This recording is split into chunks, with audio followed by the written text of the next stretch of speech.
نهار التقضيه كنبقى نقلب على اسهل حاجه اللي ندير للغدا حيت ما تيكونش عندي الوقت. اول حاجه من بعد حاولت نرجع كل حاجه لبلاصتها. لي فخوي درتهم في الباني ديالهم باش ما يخسروش ليا، ودزت الخضره حتى هي واخا ما استفتاش ولكن درتها بعدا على الاقل في الثلاجه حتى نسالي شغالاتي وديك الساعه نقاده. ودزت غسلت ايديا ودخلت ديريكتومون للكوزينه باش نوجد غديوه اللي تجيني ساهله وما نتعذبش فيها. خديت الطاجين ديالي درت فيه الفلافل، البصله اللي كتكون مقطعه رقيق، ملحه والبزار شويه التحميره وواحد راس ديال الثومه وشويه ديال الزيت البلديه، وخلطت الكل مزيان. خليته جانبا وخديت الكفته اللي حتى هي درت لها التوابل الملحه والبزار وشويه ديال الكمون قزبر ومعدنوس، خلطت الكل مزيان صافي. ودزت هنايا قديت هذيك الخضيره ديالي وبديت كنستف في الكفته، قديتها كامله في الطويجين. واللي كيعطيني مذاق غزال لهاد الطويجين هي لاصوص الطوماط ديال اولا اللي موجوده عند مايا الحوانت. درت منها غير علبه وحده، تقدروا ديروا اكثر على حسب الكفته ديالكم. صافي درت غير وحده هنايا كتعطيني واحد الحموريه وواحد الخشوريه لهاد الطويجين رائعه رائعه. صافي درته هنايا فوق البوطه وخليته كيطيب على خاطره.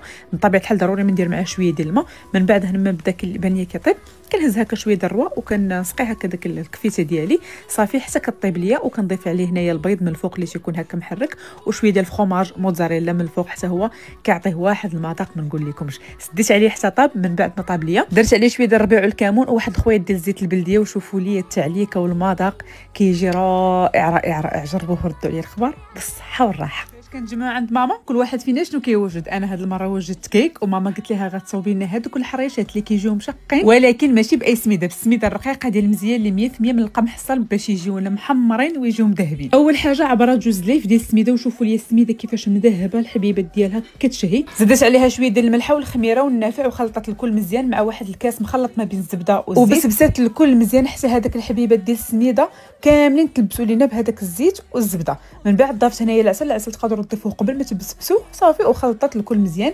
ضافت هنايا واحد الكاس ديال الحليب تدريجيا كتبقى تضيفو كتخلط حتى كتحصل على خليط اللي تيكون بهذا الشكل. حطيته جانبا خدات واحد الطبيسيل درت فيه واحد الكميه من السميده الرقيقه ديال المزيان وكتبدا تاخذ شويه هكا من الخليط. حاولوا ديروه يكون متساوي وكتبدا تشكل فيه هكا بمساعده ديال السميده الرقيقه وهي كتحاول الايدها الفوقانيه تكون بومبي كيف ما كتشوفوا. وشوفوا لي الحريشه وشوفوا لي اللوين المذهب ديال السميده الرقيقه ديال المزيان غزاله بزاف والاهم انها بنينه واللون ديالها كيشهي. صافي هنا كتدخلهم الفران ضروري ما خصو يكون سخون وكديرهم من الفوق وكتسد عليهم. الحراره خصها تكون شويه مرتفعه حتى كيتشقوا لينا وكتهبطهم لتحت. هنايا كتنقص من الحراره ديال الفران وكتخليهم كيطيبوا على خاطرهم. صافي من بعد ما طابوا لينا شوفوا كيفاش كيخرجوا راه كيخرجوا مذهبين وبنانين. اللي ضاقوا عندكم غيطلب لكم على المقادير غنخليهم لكم مكتوبين لتحت. بالصحه والراحه راه ديال تحمرت الوجه. خليت لكم الراحه. فيديو جاي ان شاء الله. السلام عليكم.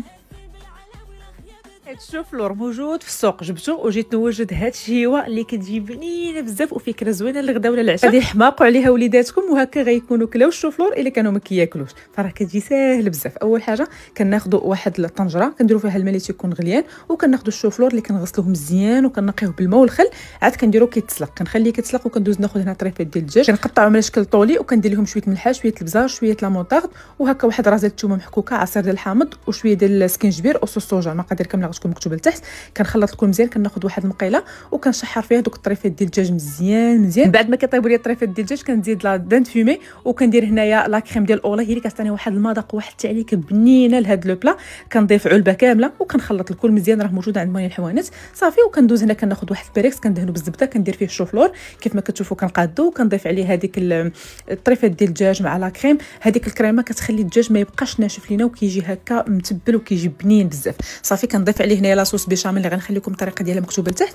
الطريقه العاديه ديال لاصوص بيشاميل كنديرها من الفوق وكندير شويه الفرomاج وكندخلها الفران حتى كتحمر ليا وكتعلك ليا. وشوفوا لي كيفاش كتجي رائعه رائعه. وإلا كنتو ما كتاكلوش الشوفلور جربوه بهذه الطريقه غادي يعجبكم وغتاكلوه. بالسلامه عليكم. وصفه جايه ان شاء الله.